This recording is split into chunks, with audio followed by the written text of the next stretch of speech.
Okay, this one here, 2009 Hyundai TUCSAN. It has the 2-liter 4-cylinder. No check engine light today. I'm dealing with air conditioning, and it was at a local shop where the air compressor, the AC compressor, it's kind of hard to get down in there and see, but maybe you can see down in there, it's new. Evidently it locked up, and it also, and then after they put it in, they couldn't get it to work, so they put the I think it's, they call it a triple pressure switch, so it does your high and your low pressure.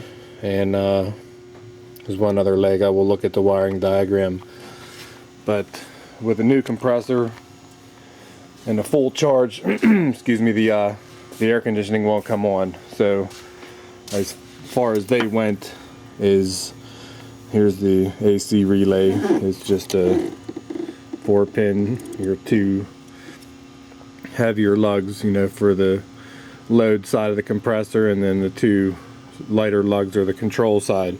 So if you start the car and you jumper between those 2 bigger lugs, you can make the air conditioning work. And that's kind of as far as they went with it, after trying that pressure switch to see. So then it came here, and I had to take, see if I can not make too much noise here, but my step was to be able to get to the control side. First, if it was automatic AC, I would be able to look at it through a scanner for codes and stuff, but this is just manual, it's just manual AC, so there was no communication for that kind of stuff. So it was pretty much check everything. So for me to actually get to everything I wanted to get to, and make it easier for me, I took the shifter handle off and this lower piece off, and then had to take this trim ring out to get to the AC control unit. And then I'll go to the wiring diagrams, because I wanted to check power and ground and see if the AC light does light up whenever you start it, but the air conditioning won't come on. So the head units, it was trying to, at least it appears to be trying to energize the air conditioning. So that's where I'm at. We'll go to the wiring diagram. I'll show you what I was looking at and all that stuff. Also, I can talk to the engine computer, and there's an input. I think the engine computer actually controls the relay from inputs from this unit, so I'll hook that up as well. Okay, real quick with the scanner, you can see on the engine, this is just under the engine computer, I have a AC switch and an AC compressor both staying off, and if I turn the air conditioning on, it goes to AC on, or AC switch on, but the compressor's off, so it even has a feedback enough to know whether it came on. So at this point I wasn't sure if the computer is actually controlling the relay, or if it was just an input for idle and stuff. So and even with it running, I cranked it, it went off and then back on, because there's an engine relay that the power goes through as well. So so the head unit was sending the signal, but still no control. So now I'm going to go to the wiring diagram.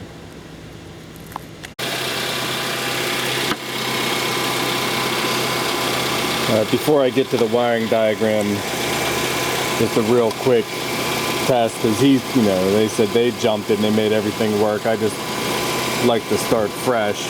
And you can see I have the relay out and my light's not coming on. And you can see I have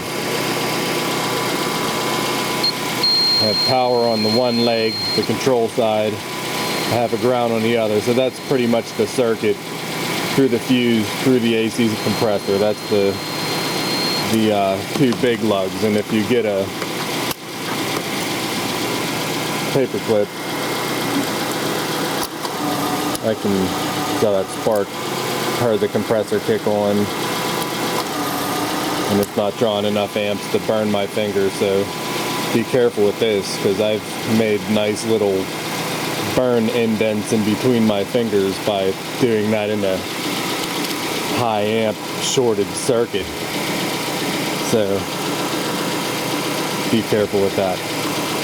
Then the other leg, you know, on the control side, you see I have power with the key on, and there is no control on the relay. So all my fuses and everything, I can eliminate that. When I went to the wiring diagram, I'll just leave that running for a second because I'll show you what happened to me. Unfortunately, I can't make this a huge cinematic, what do you want to call it, thriller, diagnostic thriller, because I'm kind of out of time. But because this is going to end up being potentially a bigger job than I was hoping. But you can see you have your engine control relay and you have your AC relay. All these, you know, back to the AC compressor. We checked 3 of the 4 legs on here. I had power on the 2 that I should have, and a ground through the AC relay. So the control side goes back and goes right back to the engine computer. So the computer is turning the air conditioning on. And then that's where I started, you know, looking at the scanner and seeing, you know, what I can at least read with the scanner. And you can see you have your AC on signal, and then some fan relays, and then you have your AC signal. So that's your kind of like, it's calling for it and it is working stuff going to the computer. And if you go a little bit further, let's see where I was looking at here. I went to the triple switch on the AC line. That's the new one that they put in. You can see it has a high and a low and a mid, and this mid has something to do with temperature to run the high fan. I read it somewhere. I don't know if I'll get a chance to show that. Somehow it knows when it makes this contact to turn the fans on high speed or something like that. But you have your high and low. So if these are both satisfied, it looked like, since there's a branch, these yellow-black branch right here, that power is going to come into it. And then, you know, if it goes to the mid and sends power back, it knows what to do with the fan. And then when the yellow-black turns into the yellow, if it goes through the high and low, if they're both happy, then the yellow goes into the AC signal. So it's right there. So that tells the computer that, you know, that the HVAC unit asked for it, and then it went through and it's still happy on the other side. So that's where I started chasing, and I wanted to see, you know, if I had power down there. Maybe they had a bad triple pressure switch. So I back probed it with one of my wires, because you can't really get down in there easy. And I'm on the yellow-black wire, which is the branched one. And I wanted to see, just with my test light, if I had a power. And I touched this with my test light, and the relay clicked, and the fan came on, and the air conditioning came on. I don't know if you can hear that happen. Yeah, I forgot I had my relay out, so the compressor wouldn't kick on, you wouldn't hear it good enough. But when I touched it, now you can hear the AC compressor come on. So hopefully you heard that. So I realized that through other videos that this tool actually puts out a 5-volt signal. I'm not sure what the circuit works on, but evidently 5 volts was enough for it to send through the yellow black, through the 2 switches, and come back out and go back to the engine computer to say, you know, fire me up. So, you know, then I started following, I took this apart, like I said, I had the dash apart, and I checked, you know, fuses up here, you know, everything going in. I didn't bother with any of the vent controls or anything like that, but I looked at the ground, I looked at the battery voltage, looked at the on input. I can't remember if there was anything else on there, but I looked at all of those and everything seemed to work. And you have these 2 select highs, you know, one select high, this green one here goes in, that's your AC on signal, and that's telling the computer that it wants it on. And then you have the yellow black, which is the one that goes all over to the triple pressure switch and clicks. I was wondering why, you know, it's sending the, you know, on the select high, it's sending a 12 volt signal down the green line and not the yellow black. And I checked all the powers and grounds, and it was kind of the end of the day. And I'm not gonna lie to you, you know, we had a local junkyard that had one. I'm like, you know what, this could be something wrong with this head unit. So I got the head unit. It was 25 bucks, and I plugged it in and it didn't work. So you can see all the 3 different terminals in the back going to different stuff. So not only did this one not work, but it didn't even send the AC on signal to the computer. And then I'm like, great, is this like a common problem? Because it's like $300 or $400, you know, a couple days away. I was about to tell the junkyard to just give me another one.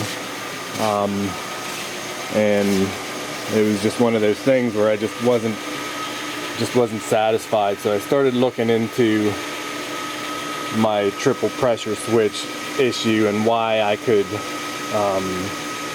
jump that and make it work, why the computer wasn't happy. Like I said, there's no codes you can generate. And then when I start looking through here, I saw the I can't remember what they call it, because they called it a couple different things. There was an evaporator temperature sensor, and I totally missed that, because when I first started looking at this and trying to do the automatic AC, they had some kind of more fancy word for that, and I'm thinking this is an automatic AC. They're not going to care about blending stuff, you know, evaporator temperature. And when I saw it there, I was like, oh man. So at least it was only $25. I'm sure a lot of us have made mistakes calling parts that were more expensive than that. So that's where I'm at now, the evaporator temperature sensor. So I'll pull up Mitchell and we'll look at that real quick. So originally when I was looking for just what I had, you got your automatic and your manual, and on the automatic you can even look at the control unit and you can see, sorry I have a slow connection, but this is a different unit than what I had. Description, there's the panel for the automatic one, and then for the manual, I don't know if it was under there. No.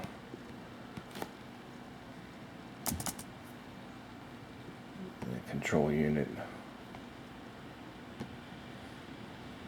and it shows you what I had. So of course I'm just, you know, I saw that as I don't have the automatic, I can't get any code, so I go to the manual, and then I went to AC compressor controls, and it talks about the compressor condenser, the triple pressure switch, and a thermostatic switch, and then it starts talking about location, and it's right where the temperature sensor would be. and then it gives you a description, and then it talks about, you know, shutting off the compressor, interrupt the compressor relay. And then it gave me all kind of stuff, and then it showed me the connector and the circuit diagram, and I didn't have anything on my wiring diagram. It's a 3-wire unit, and there's a circuit diagram showing the picture, and I'm like, I don't have any of that stuff, you know. So then I went back to the automatic, and I went to the heater and AC, no, I'm sorry, the compressor controls, and it shows just an evaporator temperature sensor, and then just real quick the connector on that one, if it'll open with my slow internet, you know, just a 2-wire connector. So I started looking around all that stuff and totally missed the fact that on the wiring diagrams that I actually did have the evaporator temperature sensor, so that kind of messed me up a little bit, but now I'm on the right track. Alright, so with all that, I looked and I found the connector. It's kind of hard to see, pull the glove box out. Here is the black wires are the one going to the actual temperature sensor, and then here's the vehicle harness. They were plugged together, and in a weird spot back in there that was like really hard to get out of the little cube it was pressed into. But you could see I'm showing 0.36. I'm on a, I don't know what scale I'm on. I'm on a 1000 ohm scale. So I'm at like 360 ohms. So if I go and take this to the 500 ohm scale, you can see 366 ohms. So with that chart that I found,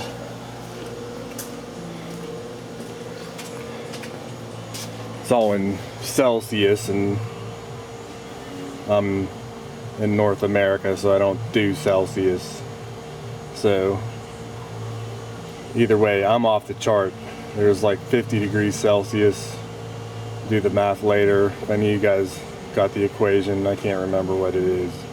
So I didn't know, you know what I mean? It just says that it's really hot. Maybe it thinks it's overheating, or it doesn't like it, so it won't turn it on for some reason. So I wanted to get in range.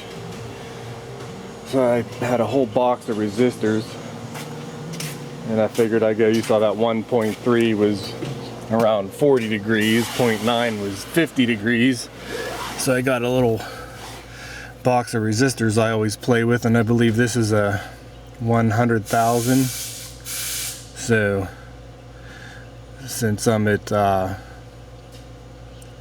let's see, let me get that right. I think that's 1,000, not 100,000. We'll measure it. So, yeah, kilo ohms, so 1.3. So yeah, I think it was 1,000 ohms. I wanted to be in range.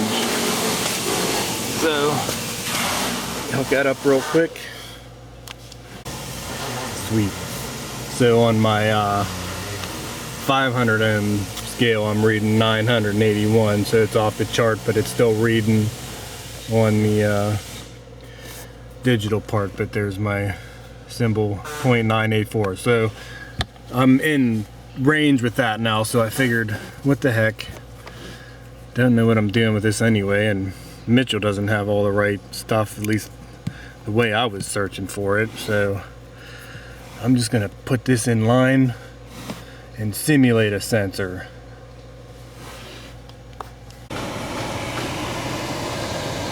Alright, got my resistor plugged into the vehicle harness side. See the AC switch is off, the AC status is off. I turn the air conditioning on. See my AC switch came on, AC status came on, but the AC compressor still says off. but the compressor is running. And I'm not really sure about that PID and why it's saying off. I don't know if I'm going to look into it. I definitely have a bad pressure switch. I'm going to leave that on there. If I pull my resistor out, you'll see with the AC status and the low speed fan, that stuff turns back off. So that's where I know I have a big job most likely in front of me. So it's deep, I'm saying like 6 or 7 hours. It plugs into the evaporator. I actually have the new one because the guy wants to do the job. You can see it's a little temperature sensor that pushes into the evaporator, and it has the same 2-wire plug I'm dealing with. So with all the noise, now I get to do this. So I don't know how much of it I can film, but I'll show you stuff. Alright, so Clark's not going to quit making noise and the compressor's going to keep running, but just to show you the new sensor before I go as deep as I don't want to go, I'm showing like 2.9, so almost 3,000 ohms instead of the 300 at room temperature. So that one needs to be replaced. Like I said, I don't recommend. I saw, people do stuff sometimes, and you could put that resistor in and you could make the air conditioning run, but chances are this thing went bad first, and it might have went bad the wrong way to where everything froze up, and that could have been what locked up the compressor. Who knows? This car only has 70-some thousand miles on it, and I would not put a resistor in it and say the air conditioning's fixed, because it has, it does have the pressure switch, but it doesn't have the temperature switch, and if it freezes up, you could just blow up all the new stuff. So got to be fixed right. Oh, you're hung up on something? So I just had to get a quick picture of this. This is not, I couldn't find a way to cheat it. We're pulling the crash pad, they call it, out. There's Nick over there on the other side. Maybe I can see it from here. It's too dark over there. What did we say? All this for, yeah, you ready to pull it out? All this for a $18 part. And we're not even halfway there yet. Johnny, what do you got going on here? Okay, so I'm not gonna make a video on how this came apart because I don't want to really relive it. Some of you guys might have been here before, but if you take pretty much all the bolts out for this brace, all the way down, there's lugs for the shifter quadrant. If you take all those out, you can lift it up and fight it, and then you can get the blower housing out first with the filter, the cabin filter. But see, that lug right there slides into that square port right there, and it's deeper than you think. I was hoping to be able to get this out and then put my hand down in there and see if I could find the sensor, but unfortunately it is deep. You follow the wire, it's way down there, so there was no way I was getting my hand in there. So I'm not sure if I have to separate the case or not, because the new one, let me find it real quick. So it goes in deep. There's the temperature sensor and a little stabilizing piece, and that's deep. So I don't know if I'll be able to get that in there without separating the case, but that's what I'm going to try to do. Alright, so just like everything else on this job, the new one's in, going through the little slot back over to where it plugs in. There's no way to get that out without separating the case or breaking something, your choice. But it was about a 1/4 inch too long to slide that out with a pair of needle nose. It hit on the back side, so whatever. Like I said, I don't know if anyone's ever done this before, but I can't make a big deal out of it. I gotta get it done, so now I gotta put everything back in there. Alright, so that's back in the main box behind all that. Then we gotta get the blower housing in, and of course you got that piece that goes into that square, and you can't get this out without moving all this junk, so that's next. Alright, so there's the blower box back in, strapped in. Got some bolts, some screws way back in there, and down there.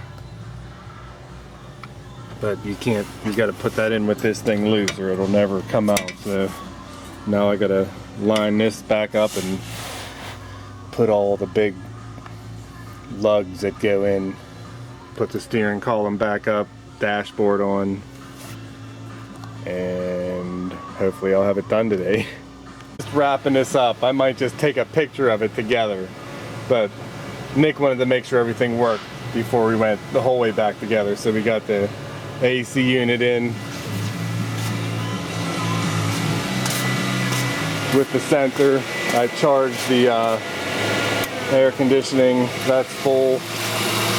I got my wire still back probed into that triple pressure switch. And go ahead, turn it on, Nick. You hear the compressor kick on. See, it's sending 12 volts. That's what was weird, because my test light being at 5 volts actually showed that. I can show that real quick, but here's my test light. If I hook it up to the battery, and I'll take my lead off of here, just put it at the end of my test light. See, my test light only puts out 5 volts with a little bit of a duty cycle, but that was enough to make the computer happy. So that's it. We're going to put it back together. Air conditioning works. Got to get the dash back together. I'll give you a picture just so you see it done, and that'll be it. Thank God. It's all back together. It's Friday. I think 6 o'clock now. So there you go. That's what it's supposed to look like. And it works. It's cold. So my hand's shriveling up. Thanks for watching, guys.